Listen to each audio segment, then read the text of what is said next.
اور پھر اللہ رب العزت نے یہ بھی تقسیم فرما دی ہے کہ کن کن کو یہ مال دینا ہے اور اس مال کی حقدار کون کون ہیں۔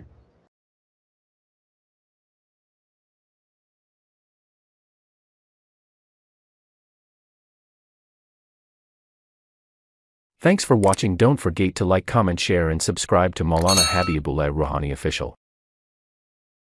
نحمده ونصلي على رسوله الكريم اما بعد فاعوذ بالله من الشيطان الرجيم بسم الله الرحمن الرحيم للفقراء المهاجرين الذين أخرجوا من ديارهم وأموالهم يبتغون فضلا من الله ورضوانا وينصرون الله ورسوله أولئك هم الصادقون صدق اللہ المولانا العظیم۔ میرے محترم دوست بزرگ، آج میں آپ لوگوں کی سامنے ان صحابۃ الاجمعین کے بارے میں ذکر کرنے جا رہا ہوں جن لوگوں کو اپنے گھروں سے اور اپنے مالوں سے نکال دیا گیا،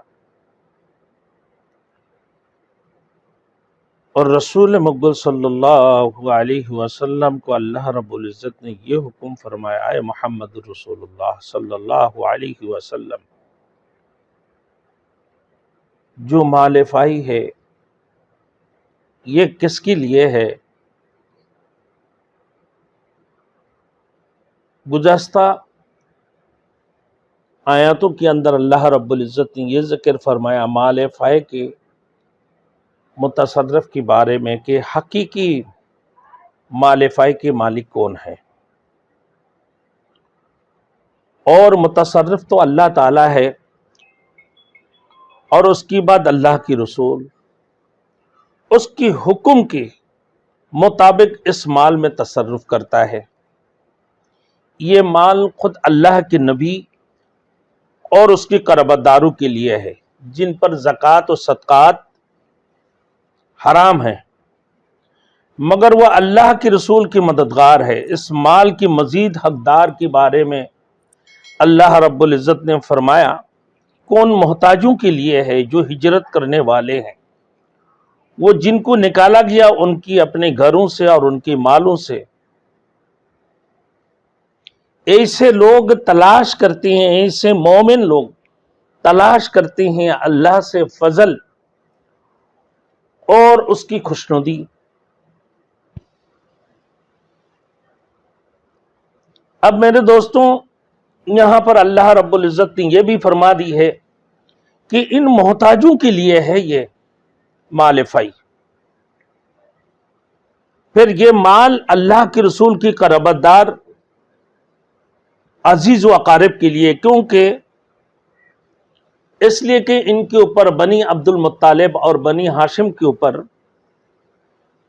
صدقہ اور زکوٰۃ حرام ہے۔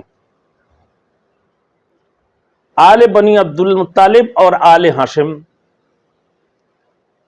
یعنی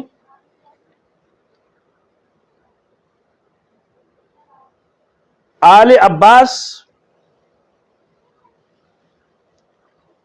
اور آل علی، آل جعفر اور آل عقیل اور آل حارث، یہ مال فائی کے حقدار یہی بنتے ہیں۔ بنو عبد المطلب اور بنو ہاشم کی 5 خاندان، کیونکہ ان کے اوپر زکوٰۃ اور صدقات حرام ہیں، تو اب ان کے لیے بھی یہ مال خرچ کی جاتی ہے۔ اب سوال یہ ہے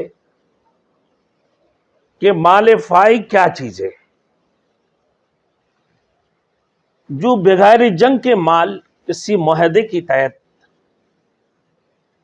جنگ نہیں کیے ہوتے ہیں، کوئی جنگ نہیں ہوتے ہیں، ان صورتوں میں جو مال حاصل ہوتا ہے یا کسی معاہدے کے تحت یا جزیہ وغیرہ کی طور پر جو مال لی جاتی ہے بغیر جنگ کی، اس کا نام مال فائی ہے، اس کو مال فائی کہتے ہیں۔ تو للفقراء الذین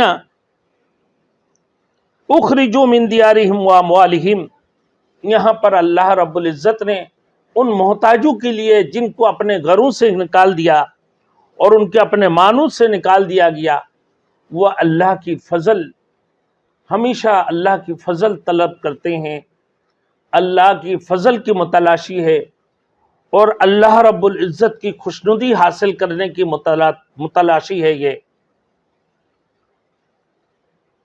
اللہ کی خوشنودی حاصل کرنا چاہتے ہیں کسی بھی صورت سے۔ ان لوگوں کے بارے میں اللہ رب العزت نے فرمایا، اور یہ پھر ایک صفت ان کی یہ ہے، یبتغون فضلا من اللہ ورضوانا، اللہ رب العزت ان کی صفت بیان کرتے ہوئے ان کی تعریف فرما رہے ہیں، اور پھر اللہ رب العزت نے یہ بھی تقسیم فرما دی ہے کہ کن کن کو یہ مال دینا ہے اور اس مال کی حقدار کون کون ہے۔ اور پھر تم لوگوں کو اللہ کے رسول وما آتاکم الرسول فخذوہ وما نہاکم عنہ فانتہوا واتقوا اللہ ان اللہ شدید العقاب۔ اللہ رب العزت یہ فرما کے کہ جو اللہ کے رسول تمہیں دے دے اس کو خوشی سے تم قبول کر لو، اور جس سے اللہ کے رسول رک لے تم اس سے رک جاؤ، اور اللہ سے ڈرو، ان اللہ شدید العقاب،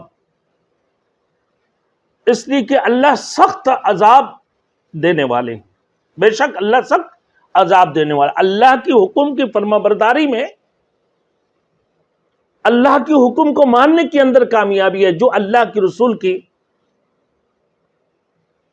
حکم ہے وہ اللہ کے حکم ہے، اللہ کے رسول کی اطاعت اللہ رب العزت کی اطاعت ہے۔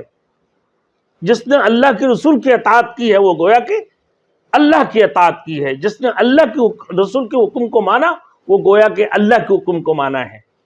تو اللہ رب العزت نے فرمایا یہ مال فائی للہ وللرسول، اللہ اور اس کے رسول کے لیے، وللفقراء الذین اخرجوا من دیارہم، پھر ان محتاجوں کے لیے جن لوگوں کو گھروں سے نکال دیا گیا، جن لوگوں کو مالوں سے جن کو نکال دیا گیا، وہ اللہ کی فضل کی متلاشی ہے، ہمیشہ اللہ کی فضل طلب کرتے ہیں اور پھر اللہ کی خوشنودی حاصل کرنے کی کوشش کرتے ہیں۔ تو لہٰذا رسول مقبول صلی اللہ علیہ وسلم کی ہر حکم کا اتباع لازم ہے، اور کوئی شخص اور رسول خدا کی حکم کی خلاف کر کے کامیابی حاصل نہیں کر سکتا ہے۔ تو لہٰذا کامیابی کس کے اندر؟ رسول خدا کی حکم کے فرمانبرداری کے اندر ہے، ان کی خلاف میں کامیابی نہیں ہے۔ اللہ کے رسول کی اطاعت کے اندر کامیابی ہے، اللہ کے رسول کی اطاعت کے خلاف کامیابی نہیں ہے۔ اللہ کے رسول کی اطاعت گویا کہ اللہ کی اطاعت ہے۔